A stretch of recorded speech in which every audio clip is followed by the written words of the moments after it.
I'm going to show you how to make farmer's cheese. Now farmer's cheese is a hard cheese. Our family really likes it. We use it in soups and stuff. Now I've put 7 liters of milk in here. This is actually goat's milk, but you can use cow's milk. 7 liters is 7 quarts. Okay, so we need to heat it up. Now we will heat it on high for as long as it takes to get hot enough. We want it to be at 80 degrees Fahrenheit, which is 86 degrees Fahrenheit, which is 30 Celsius. I'll stir this, and then in 2 minutes I'll come back and check it again. I'll set the timer for 2 minutes. And then once it gets hot enough, I'll come back and show you the next step. Alright, my milk is heated up enough now, and it's time to add the starter. Now I'm going to use Pima starter, but you can use buttermilk culture. You can get that from any store, and that works about the same. Okay. You add 1 to 2 tablespoons. And stir that in, and I'll set the timer for 1 hour. And then in an hour I'll come back and show you the next step, which is putting in the rennet. Alright, now it's time to put the rennet in. I've got about a 1/4 cup of cold water here, and I'm going to put 1 teaspoon of rennet in.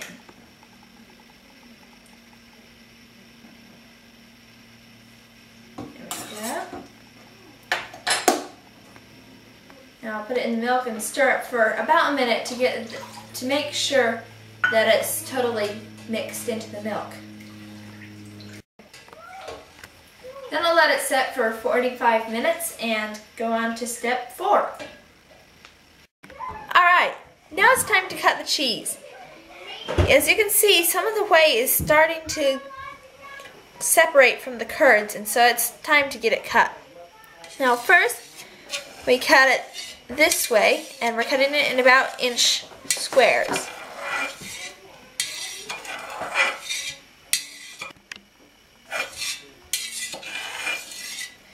Right, then we cut it this way, and then diagonally. Alright, now we'll let it set for 10 minutes, and then I'll come back and show you step 5. Alright, now it's time to stir the curds for about 15 minutes. Now you want to turn it on to about halfway between medium and low while you stir it, so the curds will have more chance to toughen as you go. You'll want to heat the curds to about 102 degrees Fahrenheit, which is 40 Celsius. So you'll stir it for about 15 minutes, and then once it's warmed up enough, of course you'll be stirring the curds softly, kind of easily, so that they won't just all break up. But you do want the bigger chunks to be broken up. After it's been stirred for about 15 minutes, or until it's hot enough, you'll turn the heat off and take it off the burner and let it set for an hour. And in that hour you'll stir it 4 times, and just stir every 15 minutes. Okay, now it's time to strain it. It's been an hour now, and the cheese curds have toughened very nicely. And I'm just using the cheesecloth like I did in the feta cheese recipe video.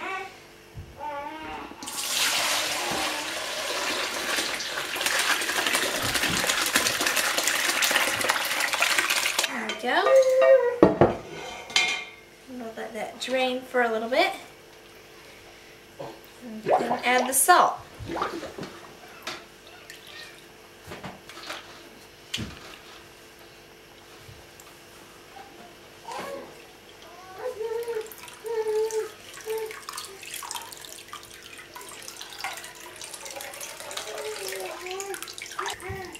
There, that's good.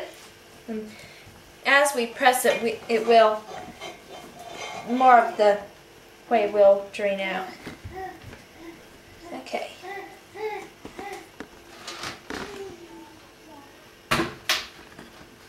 Alright, now we need to add about 1 tablespoon of salt. Most of the time I just add salt until it tastes right, and that usually works.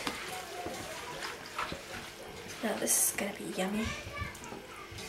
Let's see. that enough salt?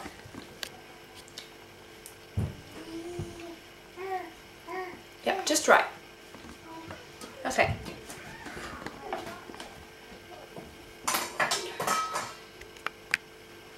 Okay, now it's time to press the cheese.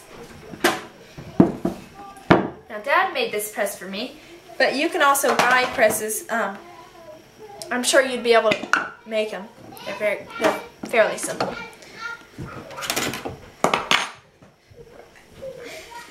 So I've just got a plain cheesecloth here that you can get. Mom buys it from New England Cheesemaking, which is a U.S. store.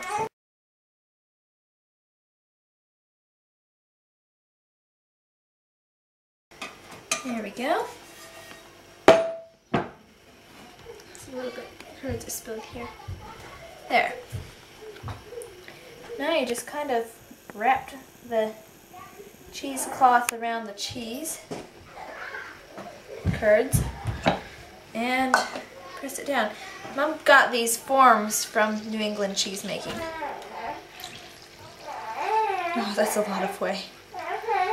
Okay, and just put the blocks in until you've got them high enough,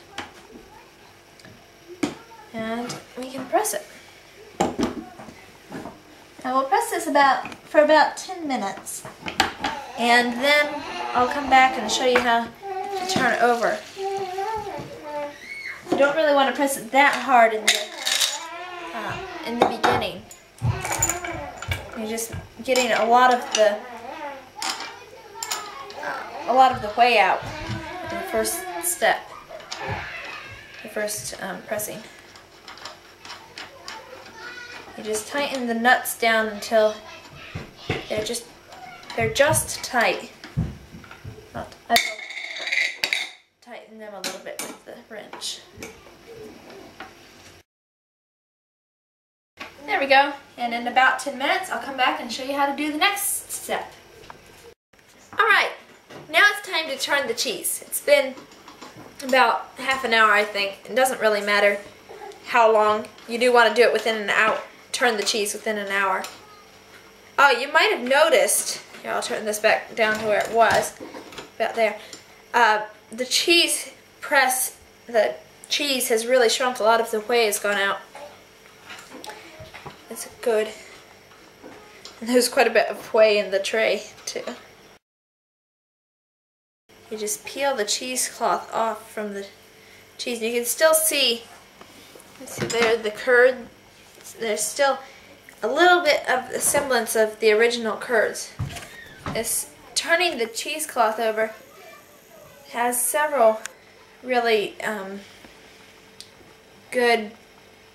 Unwrapping it and rewrapping it really makes it easier when you're taking it out of the press.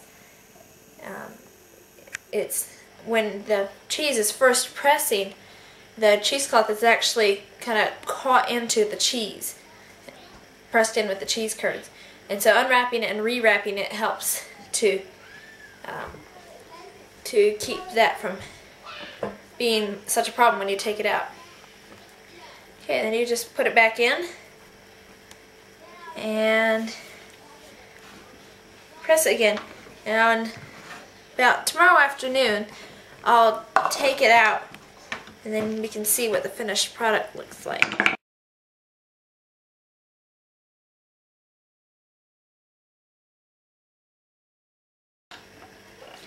And this time we'll press it a little bit harder to get more of the whey out. That's one of the nice things about rewrapping the cheese. It also allows more of the whey to escape. Of course, you don't want to press it too hard. It's really hard to know exactly how hard to press it. I always end up pressing it too hard. Alright, we'll say that's okay. So yep, that's how to make cheese, and tomorrow I'll show you what the finished product looks like.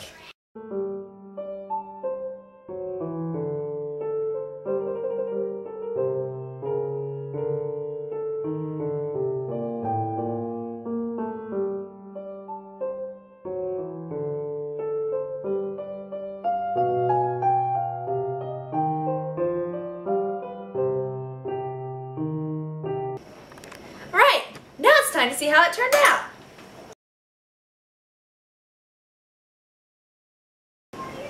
We decided to get this taken real quick because the thunderstorm's coming and we don't really want to do it without light.